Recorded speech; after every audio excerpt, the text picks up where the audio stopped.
प्यारे बच्चों, हमारी आज की दुनिया मशीनों से भरी हुई है। ऑटोमेटिक खिलौनों से लेकर ऑटोमोबाइल इंजन तक हम रोबोटिक टेक्नोलॉजी से घिरे हुए हैं और इससे फायदा उठा रहे हैं।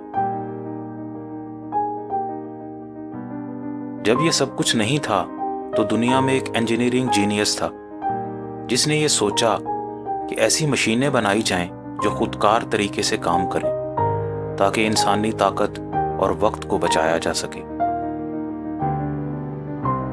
बच्चों, उस इंजीनियरिंग जीनियस का नाम इस्माइल अल जज़री था।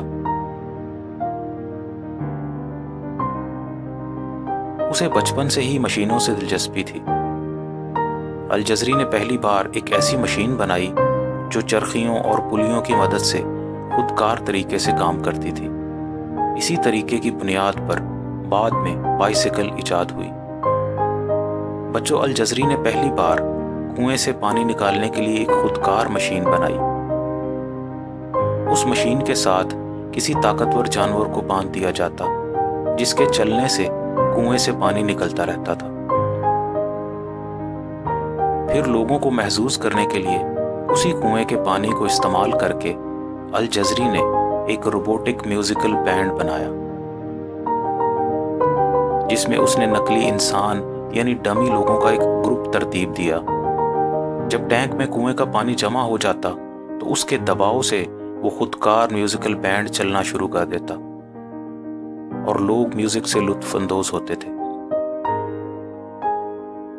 रोबोटिक साइंस पर अल जज़री ने एक किताब लिखी जिसका नाम the book of knowledge of Angénieux mechanical devices था।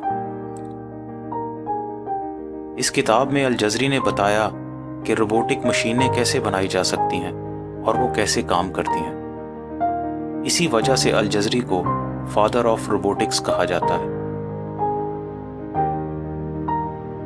अल जज़री के काम से मुतासिर होकर इतालवी साइंसदान लियोनार्डो डा विंची ने बहुत सी इजादात की, लेकिन हम आज लियोनार्डो डा विंची को तो जानते हैं मगर अल जज़री को नहीं जानते, जिसके इल्म की बुनियाद पर तमाम दुनिया फ़ायदा उठा रही है।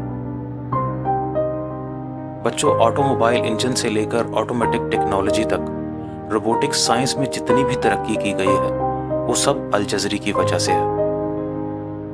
ये सब मशीनें हमारी ज़िंदगी को आसान बना रही हैं। हमें इस्माइल अल जज़री का शुक्रिया अदा करना चाहिए।